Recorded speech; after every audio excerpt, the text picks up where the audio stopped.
爆红也救不了他的母公司，到底他的母公司是哪一家呢？今天带您快来看。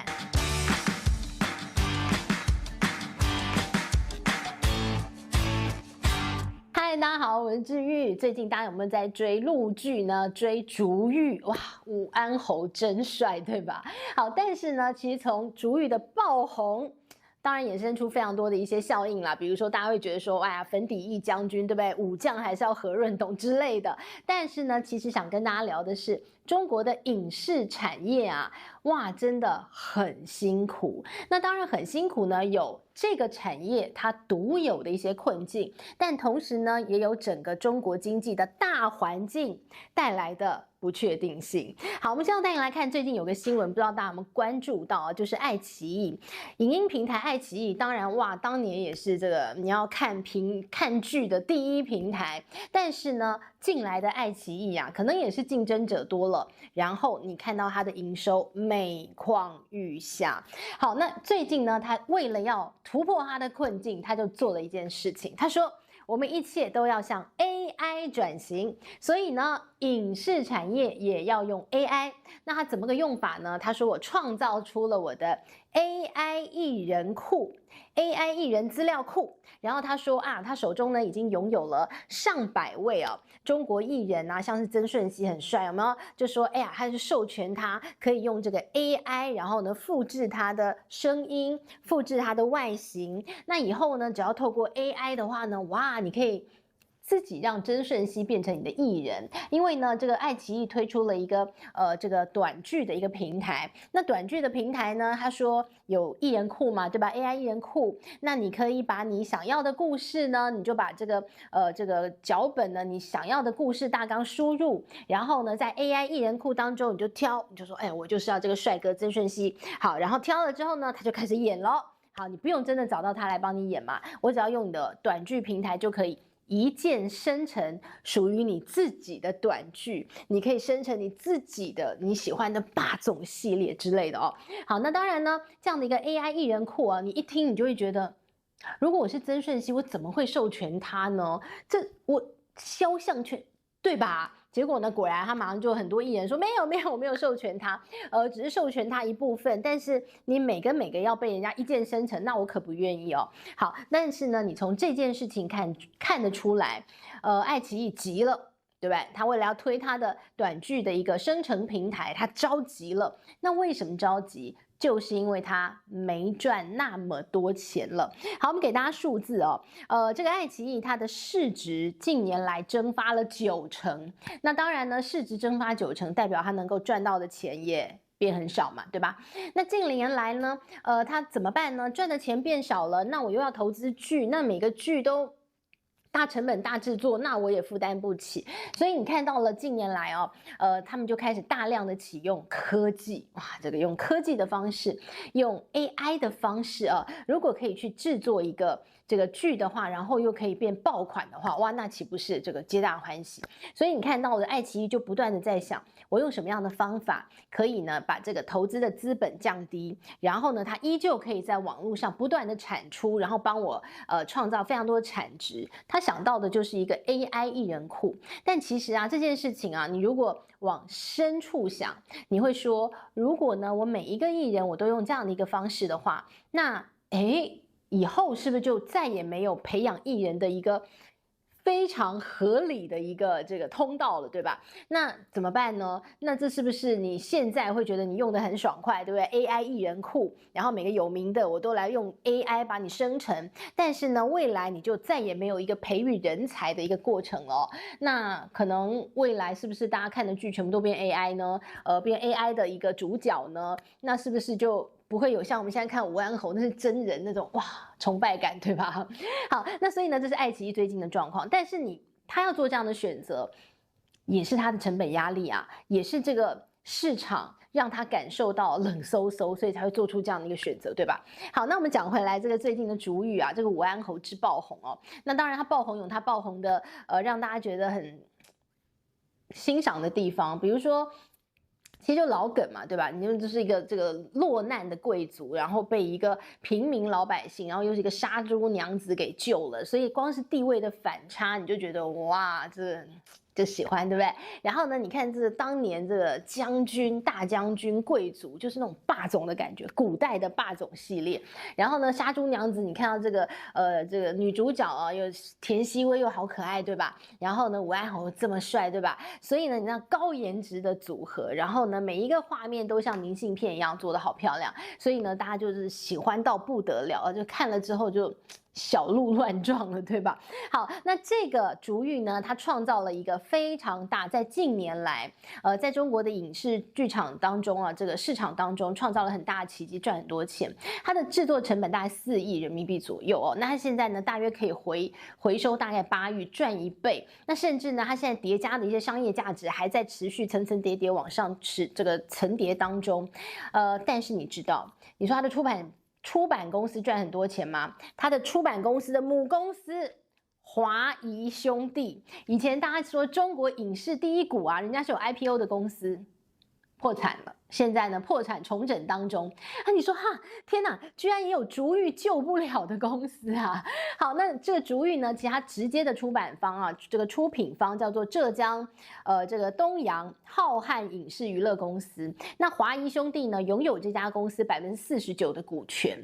我们刚刚不是说这出戏赚很多钱嘛，大概赚8亿左右。好，那减掉它的制作成本，赚4亿好了。那它有这个49%左右的股权，那它应该分到多少钱呢？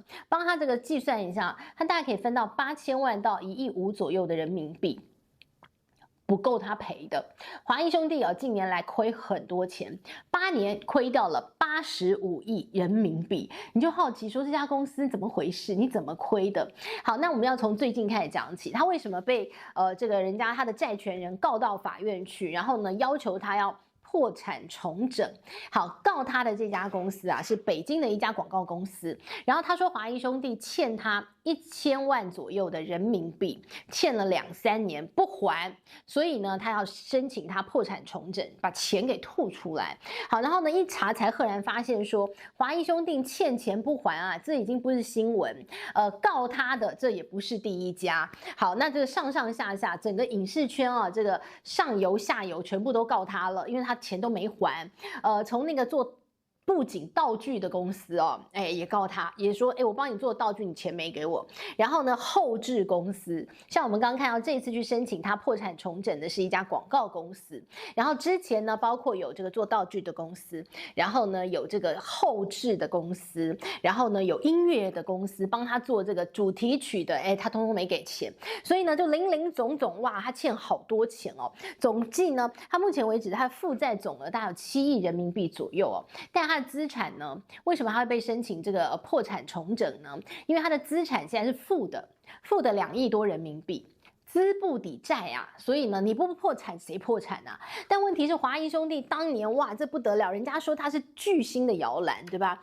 中国你叫得出名号的都是他们旗下艺人，华谊兄弟超厉害。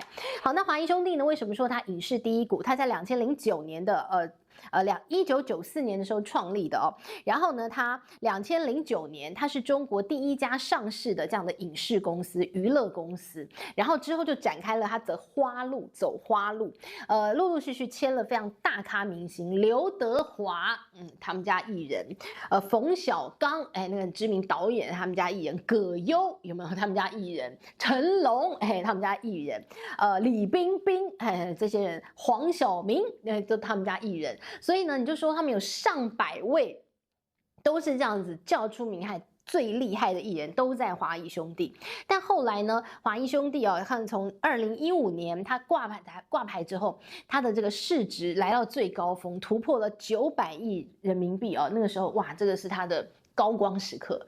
然后到了接下来2018年，就那个时候，你记不记得？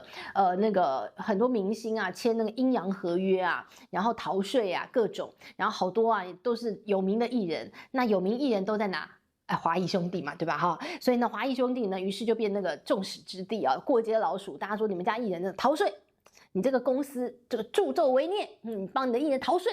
好，所以呢，这家公司就开始一路走下坡。那当然呢，走下坡有走下坡的过程哦。那除了这个艺人逃税之外呢，当然华谊兄弟自己也做了很多过度扩张的一些蠢事哦。比如说他野蛮扩张过程当中，他说他要当中国的迪士尼，他要把他的一些这个电影的 IP 全部呢都变现，所以呢他就复制了迪士尼的一个方法。人家迪士尼嘛有那个这个白雪公主啊，就是有这个睡美人啊、小美人鱼啊，哎有没有这个迪士尼他们就是把它变成一个迪士尼乐园，哎华谊兄弟也来，但问题是你又不是卡通，他的电影都是一些大人看的电影，大人看的电影，你会想要去一个电影场景里面玩很多次吗？哎，好像不会。所以呢，他的那个乐园现在也是不了了之啊，就是卖给了一个韩国公司哦。所以呢，你就看到他不断在扩张的过程当中做了一些野蛮扩张，然后没想清楚的事情哦。然后呢，当年的这个财大气粗，然后呢，你就看到他签了大手笔，签了好多明星嘛，对吧？然后跟这些明星深度捆绑。后来呢，他这个除了太依赖明星，那明星如果离开他，自创门户，然后马上就造成他股价的波动。比如说呢，像是这个葛优，他退出这个华谊兄弟，自己去弄一个工作室的时候，哇，他那个股价连跌3天，好恐怖哦。然后呢，后来你看到冯小刚要自立门户，哎呀，他股价也是跌。所以他就是跟明星走太近，就会有这样的一个问题。但你走不近，哎，那又尴尬嘛，对吧？好，那他说，哎，那走太近，明星会走，那怎么办呢？那我把明星公司买过来，所以他花好多钱去买很多明星的工作室、明星的公司。有钱的人想的跟我们不一样，我们是这个8个人价钱，对不对？打折，给我便宜一点，讲价都通常往下讲，没有。华谊兄弟讲价往上面讲，他的那个你知道，他的自信心，他的开心来自于我溢价买很多东西，要5毛给1块，嘿嘿，这是最有名的故事哦。他说呢，你要我投资5000万，我投资你1亿。怎么样？我就是华谊兄弟，我就是好有钱，好，所以呢，你知道他溢价的时候跟我荒唐，念几个例子给你听，你都听了都昏倒。好，我们来看啊，这个他说。他买张国立的公司，张国立也是那个中国大陆常常演那个皇上的张国立。好，然后呢，他用36倍的价钱买了张国立的公司，36倍的溢价，很厉害，好，然后呢，再来啊，李晨就是那个范冰冰的那个李冰冰的前男友哈，然后冯绍峰有没有哈？他们的公司，然后呢，华谊兄弟溢价75倍。跟他买他的公司，还有冯小刚啊，冯小刚公司他溢价10倍跟他买他的公司，怎么样？就是好有钱，好，但是你听到了这样的一个这个金融操作，你听到这样一个疯狂并购的一个状况，你就会心里有一个 OS， 就是你不破产谁破产？那么哪有人经营公司这个样子的？后来呢，他也弄了很多游戏公司，把他的电影呢把它变成游戏嘛，那你就想他们那个电影。要玩他游戏嘛？你有打问号，但他的一切都是用好莱坞的想法想要搬到中国来，但是呢，看起来似乎不同市场文化不同，你好像没有办法照搬。搬了之后呢，现在就是进入了破产的重整的一个程序了哦。好，那当然呢，你说华谊兄弟呢是他自己的这个扩张的一个过程啊，扩张不当，心太大。然后呢，动作跟不上，也有可能。但其实呢，现在整个中国影视圈的大环境是不好的。我们给大家举例哦，这个刚过去的连续假期哦，在中国呢有一部电影，好悲伤哦，比悲伤更悲伤的故事啊。这个电影叫做《梦想之地》。好，《梦想之地》呢，它上映，呢，你知道1个月票房多少？只有3个人进场看，他就卖出3张票，他就赚了104元的人民币。我想哭，我爸哭。你说这什么戏那么难看啦？好，这个戏呢，其实就是在演中国的惊悚片，很可怕。通常惊悚片没至于那么难看了哦。然后呢，只有卖出3张门票，然后呢，两张据说是一对情侣去看，另外1张呢，据说那天下大雨，所以呢，还有人讲说，可能那个人只是想躲雨，就买了张票进电影院躲雨去了哦，就是很悲伤。好，但是呢，这个票房惨案呢，你就看得出来，现在中国的一个影视产业真的。蛮惨淡的哦。好，那除此之外呢？你看整个清明档期，他们的一个票房呢，总共3亿元。那这是什么概念？这是比前一年要掉了将近2成左右。然后呢，整个中国的电影的净利润呢，跌了17%。所以你就看到大环境不好，那也难怪这种。华谊兄弟他可能面临到他破产重整的一个窘境了哦，很惨的哦。那当然呢，你说这些娱乐产业哦，你看过去，你看华谊兄弟他挂牌的那一年，2009年，中国经济正在蓬勃发展，所以呢，人有钱了。你就会想要做一些这个开心的事情，对不对？人有钱了，你解决了温饱问题之后，你开始就追求的是精神的丰富。精神的丰富，我就看剧，我就看电影，我就追星，对吧？那现在呢，这个经济不好了，当然这些事情呢，你可能就会把它放在你的温饱之后了，对不对？我的这个食衣住行，这个娱乐有没有？乐就最后一个嘛，对吧？所以呢，我食衣住行最重要了，我这个民以食为天，我吃东西最重要。你什么看电影没有？我这个有钱，我留下来吃点好吃的，吃饱才对。好，所以呢，我们就来看中国整体的大环境的经济状况哦。中国10年期的一个公债呢，目前我们看到是1.83%的殖利率哦，这什么概念？通缩。好，那通缩，你说，近来这个中东的危机让油价上来了，那大家都在担心通膨。有没有影响中国？会不会通膨？如果在一个通缩的国家，你可以让它的一个这个变成通膨的话，赶快拍手，对不对？经济恢复正常。但现在看起来没那么简单，因为中国遇到了中东危机之后，反倒是让它通缩的状况更严重。因为中国呢，其实是处于一个产能过剩的状况。产能过剩呢，它其实是透过海外市场在释放它过多的产能。好了，那现在呢，你要怎么样释放出去？你的海外市场。都不怎么样，都萧条，因为人家担心通膨，所以呢，你这个过剩的产能，如果海外市场没有办法帮你消化的话，那你回过头来伤害的是自己的。所以呢，现在中国的一个经济问题，可能你必须要透过非常强力的货币宽松政策去刺激经济才有可能。但现在中国央行没有这么做，中国央行目前呢还是紧紧抓住的货币没有宽松。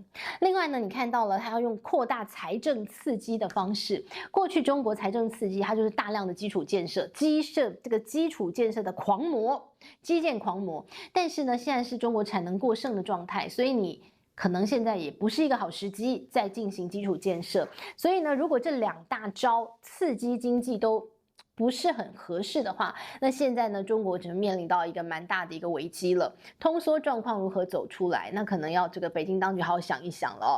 那如果大环境没有很好的话，你说这种令人开心的小玩意儿能够多好那真的是打一个大问号了。所以呢，这是中国影视圈现在呢刮起这个寒风啊，这个是蛮整体的状况没有那么好，但主语还是蛮好看的啦，玩猴还是很帅。好，这是今天跟大家分享咯，希望你喜欢，我们下回见，拜拜。